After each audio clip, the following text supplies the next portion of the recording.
Vance negó haber sido excluido de la operación en Venezuela. President, what is your specific role in the future of Venezuela? And I'm wondering, could you confirm reports that the Director of National Intelligence, Tulsi Gabbard, was kept out of the planning for the operations because of her past concerns about military involvement in Venezuela? So I've heard a couple of things. One, that I was kept out of the planning for the Venezuela operation, that's false. And another, that Tulsi was kept out of the planning for Venezuela operations, that's completely false. Look, we're all part of the same team.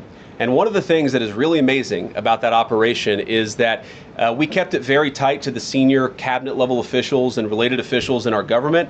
And we kept this operation secret for a very long time. I'm very proud of that. I think it suggests that the team works very well together. Well, looking ahead, what is my role? Look, my role is going to be whatever the president asks me to do. Has he asked you to do something yet? Well, every other day, I'm chairing the meeting that we do on this among White House principals to talk about next steps to try to ensure that Venezuela is stable. And as the president has directed us to do, to ensure that the new Venezuelan government actually listens to the United States and does what the United States needs it to do under our country's best interest. So I'm going to be as involved as the president wants me to be. So far, that's been very involved, and I'll keep on doing that so long as the president asks me to do it. The purple. Yes. Even beyond the war powers resolution. We'll go purple, and then we'll go pink or whatever that is in front. Royal purple. And then beige. All right. Okay. Are there any indications, you talked about the network, are there any indications that the lady who was shot, I know there are different reports from there, her wife said they were new to the area.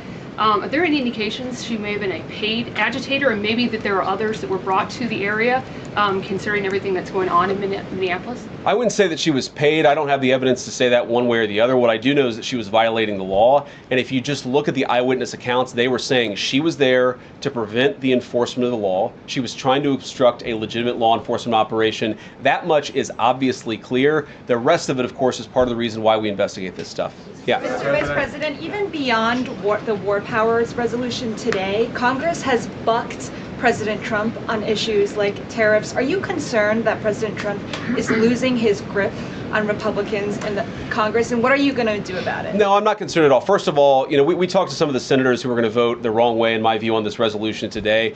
Much of their argument was based more on a legal technicality than any disagreement in policy. If you look at the people who actually voted, every single one of them have supported the administration's plan. Second of all, as the president, I believe himself, has already said, every president, Democrat or Republican, believes the War Powers Act is fundamentally a fake and unconstitutional law. It's not going to change anything about how we conduct foreign policy over the next couple of weeks, the next couple of months, and that'll continue to be how we approach things. Go ahead. Thank you so much, President. So we are seeing, regarding Iran, we are seeing the protests in Iran these days. The cities are begging for help from the U.S. and Israel, naming streets in the city after President Trump. It seems there is an opportunity here that may not come again. Will the United States stand by the citizens of Iran? And if Israel decides to strike again the nuclear sites in Iran, is the U.S. expected to take part?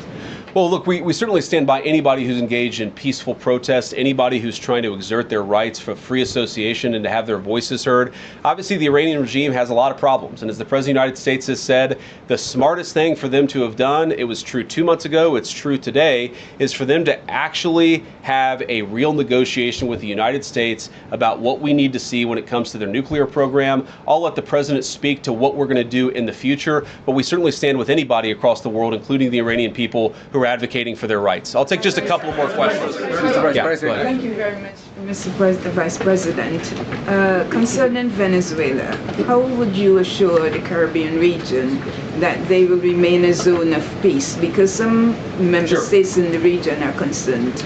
Well, look, the president had a very productive phone call with the president of Colombia yesterday, and we continue to talk at all levels of government with a number of our friends in the Caribbean region. I actually think this is really good for peace in the Caribbean, because when you take away a major source of illegal cartel revenue, which is the cocaine trade, the fentanyl trade, other sources of illicit revenue, you actually remove the power of one of the main destabilizing forces in Latin America and in the Caribbean. I really do think, look, we say it all the time, this is the president of peace. One of the ways that you establish peace in your own hemisphere is to make it clear that the United States is going to be respected, that the United States is willing to take power away from criminal cartel organizations and give it to legitimate governments. That's how we see the future of the Western Hemisphere, and we think it's going to be much more peaceful than it was certainly under Joe Biden. I'll take one more question. Go ahead. Mr. Vice President, thank you. On Greenland, do you have a message for European leaders? Many in Europe reject the idea that the island could be for sale. Well, first of all, Secretary Rubio, I believe, is meeting with the leaders of Denmark and Greenland next week, I want to say it is, but maybe it's the week after that.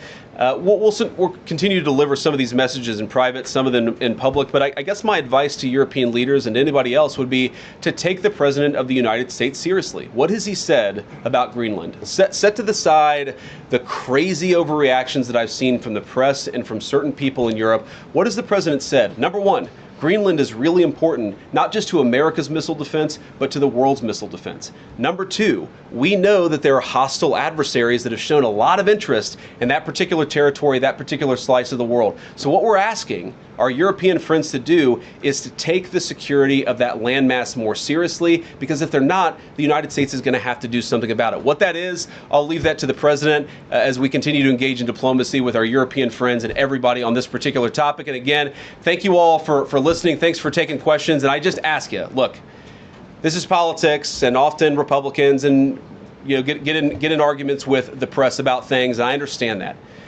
I think it's really irresponsible for you guys to go out there and imply or tell the American people that a guy who defended himself from being rammed by an automobile is guilty of murder. Be a little bit more careful. We're going to talk about toning down the temperature, which I know the President wants to do, and I certainly want to do. One of the ways we tone down the temperature is to have a media that tells the truth. I encourage you all to do that. God bless you. Happy New Year, guys.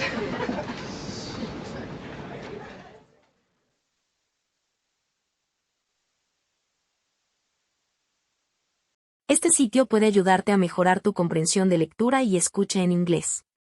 USA Inteligencia Artificial para dividir las oraciones en partes fáciles de entender.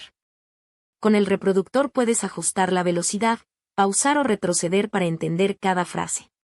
Ofrece traducción a 20 idiomas, lo que facilita mucho el aprendizaje. Solo escribe inglés.com en tu navegador y pruébalo ya.